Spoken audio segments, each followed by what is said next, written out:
Hi, this is David Thompson. I am super thrilled to be spending some time with Coach DP. And my nickname is Coach DT, so it's kind of fun, right? When did I meet you, David? How long ago? You became my coach in what year?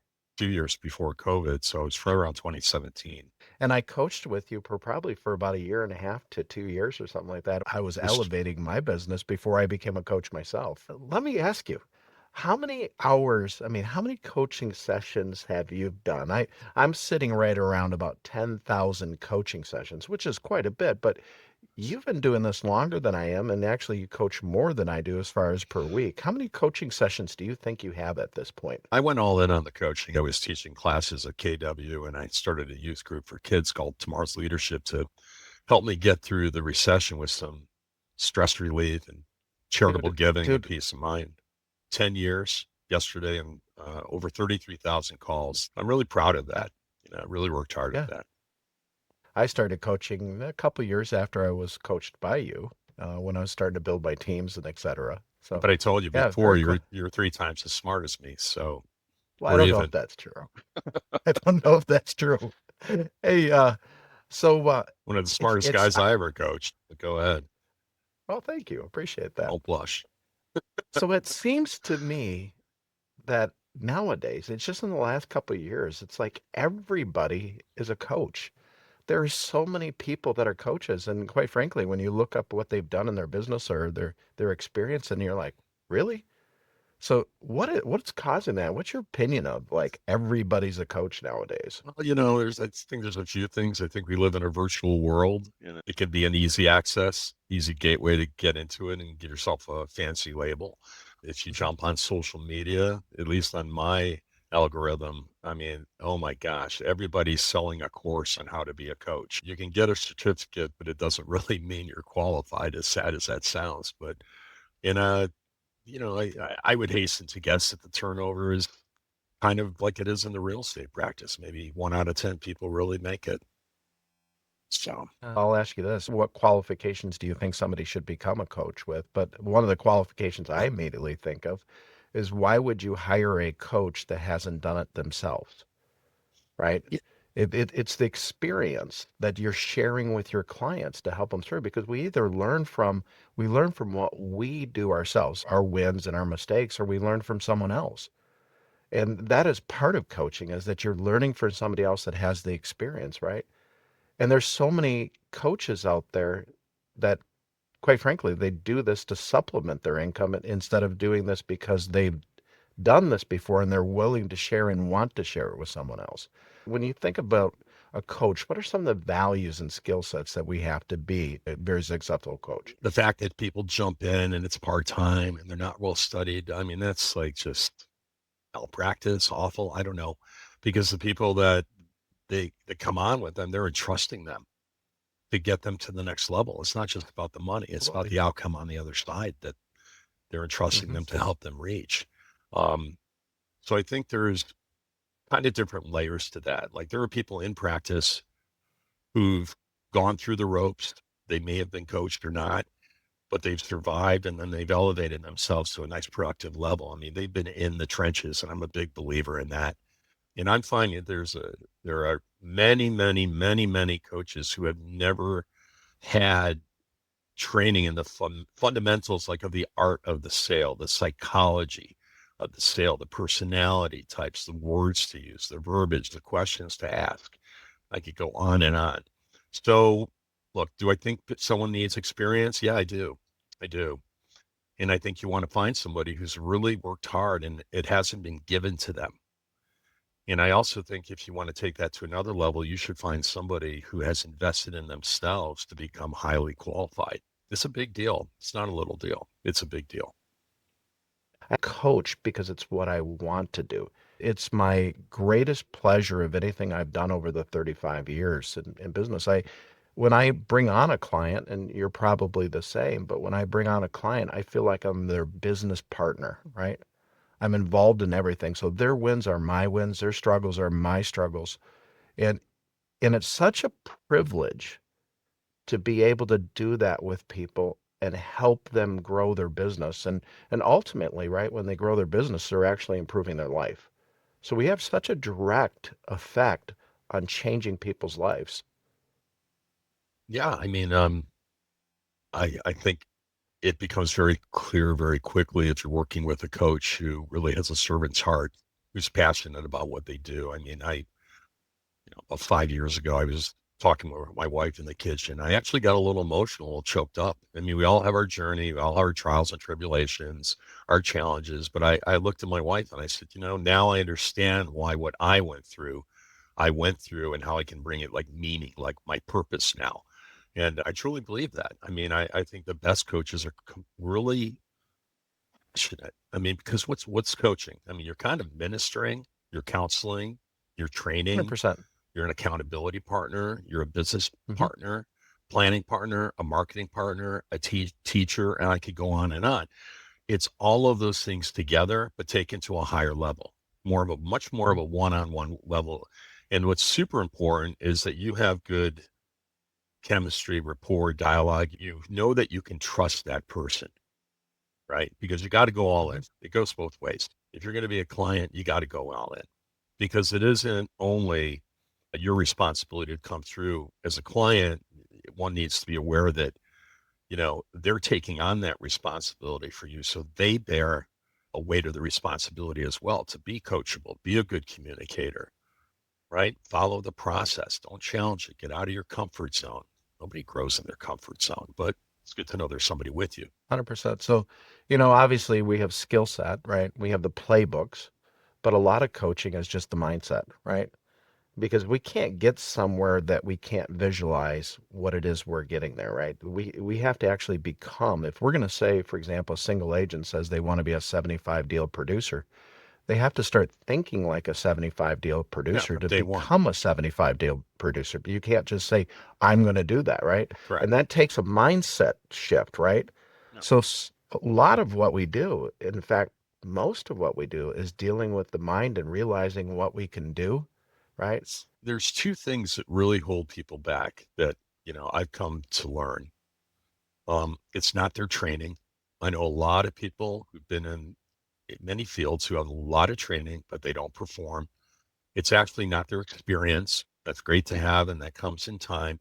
But it's really like it stems from their self belief system, you know, their understanding that you're going to fall down. You're going to get beat up. I'm sure the viewers have heard this many times. I have that old, you folks watching have probably seen that iceberg, and underneath you see, what is it? Discipline, sacrifice, rejection, late nights, persistence. And the only thing you see poking out of the water is success, right? But you have to make that point, decision that you're going to go all in and just trust the process. Trust the process. And the people who are the most successful, I think they have two qualities. One is that they're willing to engage their fear, overcome it. I mean, what's the worst thing that's going to happen? You're going to fail and you're going to learn how not to do it, right? And discipline. And I was coaching some students the other day, and I had said, momentum requires consistency. That requires commitment. So you're not going to get momentum if you're not consistent. You won't be committed, and you won't if you don't have sacrifices. And it's all based on a foundation of discipline. You're going to make sacrifices. You need commitment. Consistency is a must if you want to go all in. And different people move at different journeys. If you're how does a ship turn in a port? How does it tack? 1 degree at a time. So it doesn't all happen at once. It's a journey, and the journey never ends. I get this question asked a lot. Why am I not, or why does someone not do the activities that they should be doing? They know they should be doing these activities. They don't. The clients that I have, I actually take them through an exercise of visualizing what their life could be in 5 years. It's like I tell them I'm a magic genie and I'm going to give them a wish, right? And eliminate the self-limiting beliefs, right? You want to pay off your house. You want to pay off your debts. You want to start doing trips with your family. You want to pay for your kids' college. And we figure out what that is, and then we backwards engineer it. And they're always, David, they're always like, when they look at that big number and they're like, wow, that's way too much. I could never do it. But when we break it down into how many transactions over a period of time and into a month, and we build that business plan, The reason why I'm bringing this up is because motivation comes from the desire of accomplishing our goals. And so often when we ask somebody what their goals are, they'll say they want to do 30 transactions. I ask them why, and they say, because I did 25 last year. Well, that's a self-limiting belief that you can only do 5 more transactions. But it has no indication of what they're capable of. If we can harness the why and what they're trying to accomplish, that creates the motivation to actually Well, do the activities. there's so many points that you made here. One, we know that the average real estate agent fails out 9 out of 10 times in 2 years. I believe, if not in 1 year. The average real estate agent in the country does about 5 to 8 deals, right? I don't know the exact stat, but it's something like 85% of the business is done by like 10% of the people. The spread between the money that's made by that top 10 and the rest is humongous. It's huge, right? And it's like a child, the old story of children. Nobody told them, it takes 10,000 attempts until you can really walk. And you never see a kid go, this walking thing isn't for me. I'm tired of falling down. And so as adults, I think when the pain of inaction supersedes the pain that one gets from fear, when that's greater, that's when they get into a state of action. I mean, you can see that many times in the world that you really look for it. And to answer your other question, why do people not execute what they know that they need to do? A friend of mine who was my first sales manager back in '86, and he's like a brother to me today. He's as good as friend of you, one of my top three. And I asked John, I said, so Sean, why is it that so many people sign up for coaching and they don't execute? I asked him this like my first year. And he coaches for life insurance and he's been a sales trainer forever. And he goes, because they attend an event or a webinar or they read a book or what have you, seminar, and they feel the need. And it's strong enough to get them to take action and sign up. And they get this dopamine hit of satisfaction. But then when that kind of settled down, kind of like when someone goes to a seminar and they come back and they're like, and the book goes on the counter 9 out of 10 times. When Yeah. they settle down, that driving force is not there enough to overcome the fear of getting out of their comfort zone. If I was to boil it down in simplest terms, I really believe that when the pain of inaction supersedes the fear of getting out of your comfort zone, that's when you take action. All growth happens in uncomfortability, right? I don't even know if Yeah, that's the right word, uncomfortability, but that's where the of course. growth actually happens. It's an old joke in sales in that if you want to do more transactions, make more money, buy a bigger house, buy another truck, get more bills because people are motivated to pay their bills. And if they have more requirements, right, they do more transactions. So most people will function to the level of their needs, but they don't function to the level of their desires. What I found when, one of the things that you and I both, we have been amazing people over the years and spent time with amazing people. This is one thing I see as a common trait with every successful person is that they're not concerned about their needs. They know they have that. I got that. They know what they're trying to accomplish that is far beyond what their needs are. And that's that uncomfort zone that they have to enter in, right? They're trying to accomplish this. To be successful, you have to be uncomfortable being comfortable. I think there's a vast difference between being needs driven and rewards driven. Yeah. And I think that the needs driven person is only going to go so far if they don't have the rewards of all that work and effort. And Hmm. that doesn't mean monetary rewards either. It could be, there's, 3 different driving points that really affect people to get them moving forward. There's a psychological driving point, right? Like I'm feeling a lot of stress where I'm at right now and this has to change. There's the emotional driving point of I'm getting down, you know, I'm getting down. The years are ticking away, right? And there's the emotional driving point. Maybe I'm working excess hours and I'm never at home to be with my kids. One of the biggest problems we've had in real estate is these HGTV shows where people think they can just come in and get plugged in like that. And therefore, 82% of people that get their license fail in the first 18 months because they don't understand that it's actually a sales business. And I'm going It's to actually a interrupt you. I'm going sales. to interrupt you. I know people that have been on those shows that are very low level producers, but their cousin is one of the production sales producers, but their cousin is a producer on the TV show and got him in. That actually Point happens. So point don't believe point everything made, you see on the screen. without a question. And here's the thing. If you're going to be in mortgages, if you're going to be in real estate, if you're going to be in, quite frankly, any of these businesses, right? Yeah. It's a sales business. We just happen to sell real estate. And people come into it not understanding that there's a skill set that you have, right? That you have to master the art of communication. You have to have a schedule. You have to prospect. You have to lead follow up. You have to do activities. The work that we do to actually become successful is really hard work. I don't think it would make an TV show. You got to put in your work. That's just it. You got to put in your work. And if you don't be surprised why you don't hit that next level, because I'll tell you what, I don't know of anyone who's at a high level unless it was given to them. That's a very big point. Are you willing? Okay, so this is good. I'll tie this in. So we've been doing business planning for 2026. I'm saying to people before we get into who the target market is, I have a solid question for you. And they're like, what? And I go, what are you willing to do? And they kind of look at me and they go, what do you mean? What are you willing to do? Because you're going to have to, unless you're going to be a passive realtor, hoping that someone contacts you. When you're 10 years in and you're a veteran and you have 10,000 people in your database and a natural pool of people that love you, know you, respect you, remember you, and all that, you're going to have to put in the work. What are you willing to do? How are you going to be proactive? Which, are you going to, it was never my thing, but are you going to knock on doors?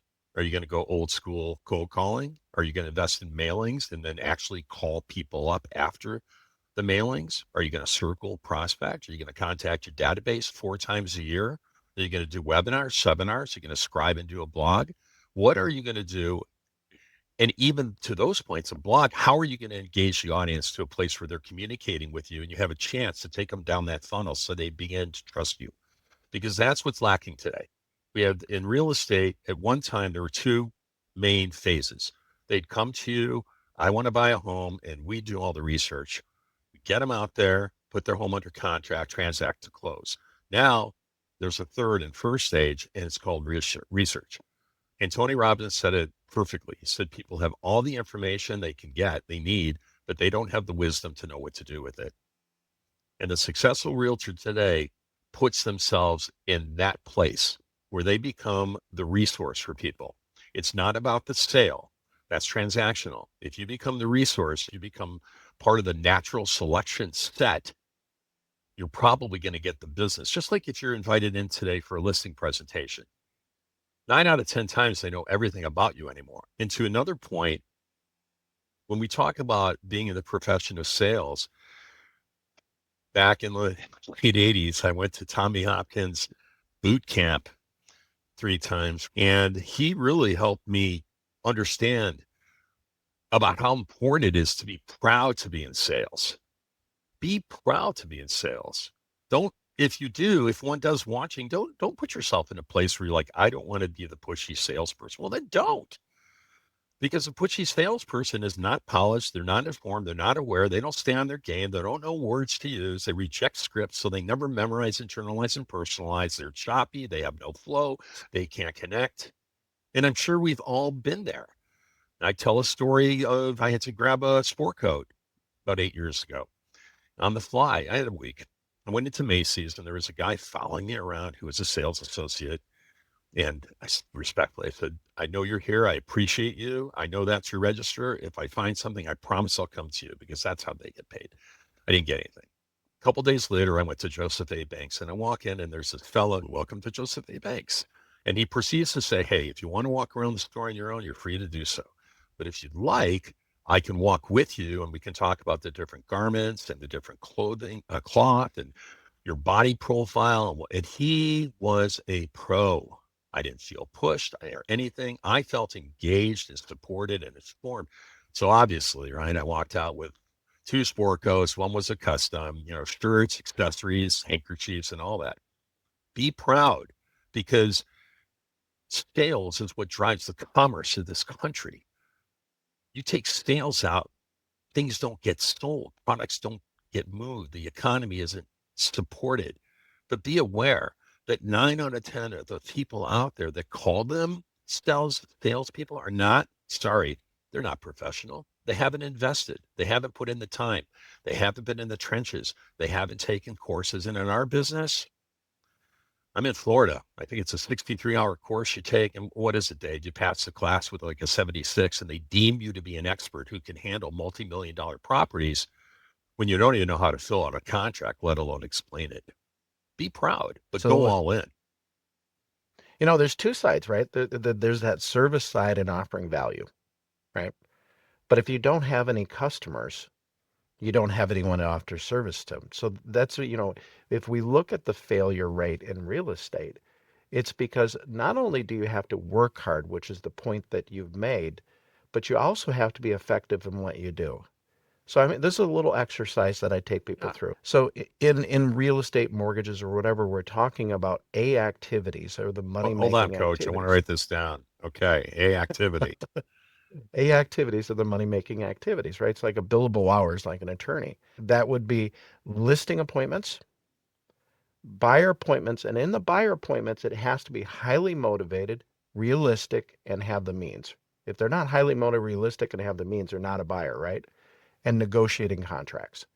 So those are the things we get paid for: listing appointments, buyer appointments, and negotiating contracts. And if you're a team leader, that also would be recruiting appointments. B activities are the things that cause A activities to happen, and that is prospecting and lead follow-up. Now, I would say there's an element of marketing in that too, right? C activities are everything else in your business that you need to do. Put up signs, process your closings, that type of thing, right? The thing about C activities, David, is all C activities are delegatable. We can delegate everything in the C activities, and D are the dumb things that we do in our business that we need to get rid of. So the goal, not only do we work hard, it's what are we doing when we work? Are we doing, and what percentage of your business is A? What percentage of your business is B? Where most real estate agents spend all their time in the C and they're not producing business. Right. And Let that me, comes down to understanding that, and it comes down to the discipline of your schedule, where you're scheduling those A and B activities. Because here's the thing, and I say this all the time: real estate is so easy if we keep it simple. Contacts equal contracts. Contacts equal contracts. David, if you had a client and they had twice as many contacts last year, would they have sold twice as many houses? And the answer is 100%, right? Mhm. We just have to be having conversations. So your point about service, it's so huge in knowing how to conversate and offering that value, but we also have to get clients, right? And we have to build our schedules to get clients. All right. So I'm gonna respond in three parts. So Ah, number one, we all know there's a difference between busy work and productive work. And you can do busy work and get that dopamine and serotonin and sense of accomplishment hits, but it doesn't make it productive work, right? absolutely. And you have to be focused on the productive work and not stay in the safe zone. This is where you make your money in the productive work. So what's the productive work? What are the 5 areas, right? Hmm. Talking to people, following up, setting appointments, getting listing appointments, listings signed, and getting sales agreements signed. That's where we make our money. In a perfect world, if you were able to do that all the time, you probably make a fortune. But people don't. They don't study. They don't have the confidence level.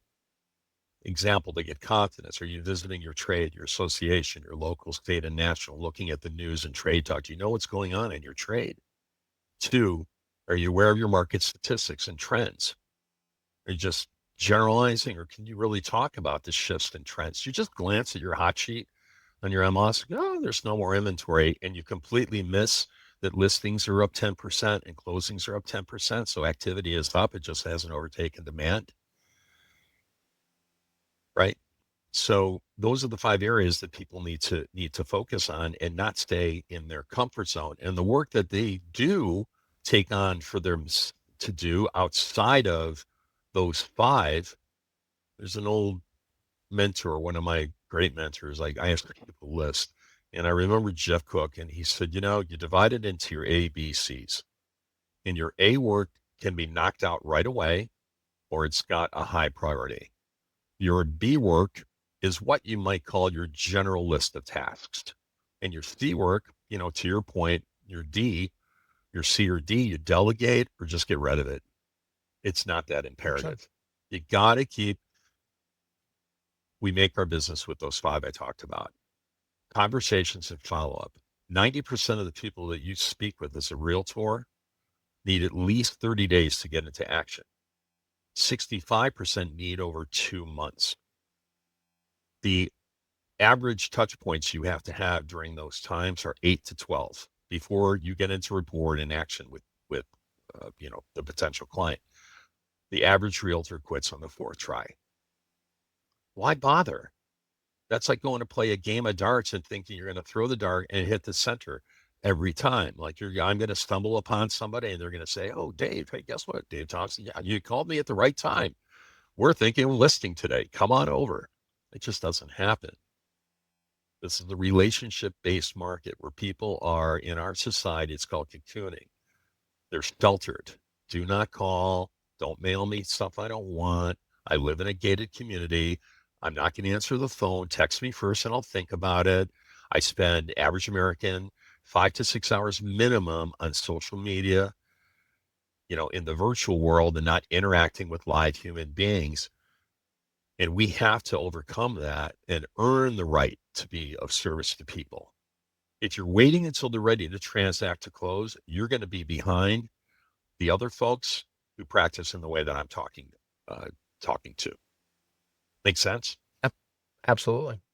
The other thing too is I was doing a presentation in front of a bunch of real estate agents, and just to get a feel for the audience, I asked him this question, David. I asked him, how many of you are full-time real estate agents? And of course, everybody in the room raised their hand. They're all proud and they raised their hand. I know you're going with A- this. Go And ahead. yes, then I just thought maybe I should ask this question. It never dawned on me to ask this question. And I asked her, how many of you are working 40 hours a week in real estate? And three-quarters of the room dropped their hands. So I realized in real estate, it's one of the only profession when you ask somebody if they're full-time, it just means they don't have a second job. It doesn't mean they're actually working efficiently 40 hours a week. Right. You know, it's for so many people, it's a hobby. Well, It's not a business, right? And mhm, we need to treat it like an actual business. And when we look at the agents that do really well, they run this business like a business. exactly. I talk about there's kind of 5 tiers that I've identified over the years in conversations and watching. There's the agent who gets in and they're out right away. They fail out. They're part of that, you know, they fail out in 1 year. They're part of the 90% that fails on it too. Then there's the agent who makes just enough money that he or she can pay their bill, pay their rent, their car payment. They're probably on a college diet, like, rice, potato, tuna, and chicken. They're just getting by. Then there's the agent who makes what they were making last at their last profession. Now they have a sense of validation. And I find a lot of people plateau there because the next two is the agent who's making more money than they made at their last profession. And then level 5 is the agent who's making more than they ever thought that they could. But you will never go. What's one of the number of things people ask for? They ask for 2 things at the beginning: accountability and systems. You know what systems is? Systems is discipline. I've got 20 different time management systems. None of them will work if you don't have discipline. And the first system starts out with following your calendar. Calendarize everything because we don't run a business by our mood, our memory, fatigue, mood, memory, fatigue. Nobody cares what mood you're in. Nobody cares how tired you are. You got to put in those hours sometimes. Nobody, mood, memory, fatigue, right? We don't do it by memory because that lends to accents or inconsistency, which lends to brand reputation, customer experience. Nothing is vague. Everything is spelled out. That's why we have SOPs, but there's discipline. How many people do you know have written SOPs, standard operating procedures, but they don't follow them? Oh, yeah, I have it. I never follow it, right? And they don't compromise mood, memory, fatigue, right? Specifics, everything's spelled out, and they don't cut corners. That's discipline. So when people ask me for systems, I'm like, okay, well, the first system, which supports all the others, is to manage your time. Like, that's on you, man. You decided to become an entrepreneur. There's no boss who's going to say, go unlock the store. Funny thing is that if people had a brick and mortar store, and it opened at 10 a.m., I'd be pretty damn sure that 99 out of 100 would be there at 10 a.m. to open the door. But because our business is kind of, in a sense, virtual in a way, people take advantage that they don't execute the discipline. They behave as employees, but there's no one to tell them to go to work, and they don't execute the discipline they need to, and they don't have the support systems, whether it's accountability partners, or I ask people, who's on your bus? Who supports you? Your wife, your partner, your husband, your best friends, your mentors. Who supports you? I've got a list of about a dozen people. You're not going to go the road alone, but you have to have discipline. Okay. Your career in this field is so dependent on to your point, on your psychology and the standards that you set. And going back to my point, what are you willing to do? Are you willing to engage and have conversations with people? Because, man, if you're not having conversations, following up, getting at least 2 minimum appointments a week, getting at least 2 listing agreements signed, and getting sales agreements signed, you're not doing your job. You're kidding yourself, because that's what the top producers do. And they are able to do it because they have the systems, they have the people. Eventually, you're going to have to hire people, because if businesses don't grow like this, they grow and they hit a stress point. That's a good thing. Mhm. You don't hit a stress And point, you're not growing. It's the J curve. I call it fishtailing. You get to that stress point, and as you handle things right, you grow again. That's how businesses grow. have you ever worked with somebody you wish you didn't work with? And yet you still work with them. And the reason why you work with them is because you need a transaction. If you prospect and you do lead follow-up and you do all the things that David that we're talking about, you create freedom inside your business where you get to choose and select who you work with and when you work. That discipline to your schedule actually makes the business easier. 1,000, it makes it easier physically because you're not overworking yourself. It becomes easier psychologically because you're in a better mood, you're well rested. I mean, I tell people, you can take the hard road, or you can take the bumpy road, or you can take the much easier road. But the easier road comes along with a commitment to be disciplined, to have sacrifice, to get out of your comfort zone, all of those things. If you ask me what I do for people, I help people learn and develop their skills with leadership and or self-management. And I focus on balance and wellness. And there aren't many, I mean, I don't know any coach that would tell you that 90% of success starts up here. It starts with your psychology. More than 90%, Yeah. without a question. Yeah. In our business, it's the three S's for success, which is systems, skills, and schedule. Mm-hmm. If skills are so important, because why is it one real estate agent goes on 10 listing appointments, gets 9, and the other one's struggling to get a listing, right? What systems does, it frees up your schedule, allows you to be more efficient. You do more business in less time, but it also gives you that customer service at a higher level, which obviously creates, future transactions through referrals. And then the schedule is so important. It's the efficiencies of what we do every single day that makes a difference in truly what we accomplish that year in business. Mm-hmm. Yep. Systems, skills, and schedule, and contacts equal contracts. Keep it Yes. simple. Just Yep. do what you're supposed to do, right? Yep. And you'll Yep. find much success.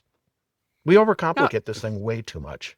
That's a really good point. Stop looking for the magic bullet. You don't need 10 different lead sources. I mean, we made our monies, on our database, on geographic farming, and on expireds.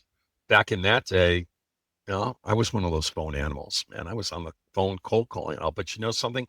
Not that that doesn't work anymore, because you have to triple down and have a high tolerance for rejection. but you have to communicate with people today the way they want to be communicated with. So, I mean, you have to earn the right to take somebody's time. It's different today. You have to make it easy for them to want to talk to you. Again, how do you become magnetic? That takes work. That takes consistency. Again, we're back to the discipline thing.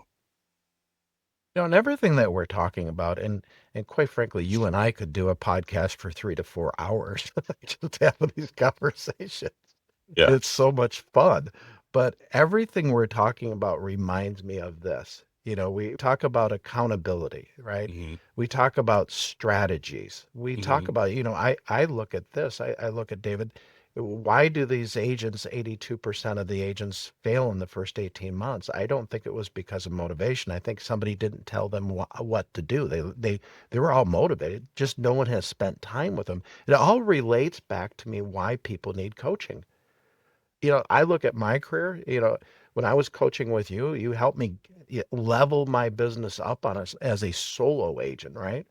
And then today I'm running a company that's selling about 2,000 houses a year. We have about 100 agents. And I'm basically what I do, David, is I'm I going to just give that coach. 90% to you and 10% to me because that's who you Not are. true, not true. But here's the thing. We coach our agents. And that's the reason why our agents are successful and other agents aren't. Like I said when we started, you either learn from your own mistakes or you're going to learn from somebody else that's going to guide you through it. Yeah. And Who it just, doesn't do better with a mentor?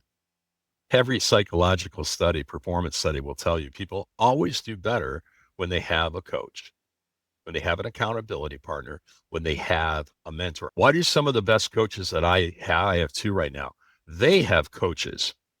Why do people stay in coaching? I've got a guy who's been in coaching for, I don't know, 18 years.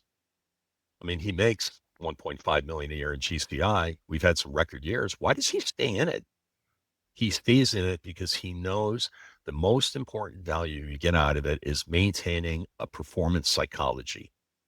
Because there's something called the reticular activating system, and basically means fight or flight.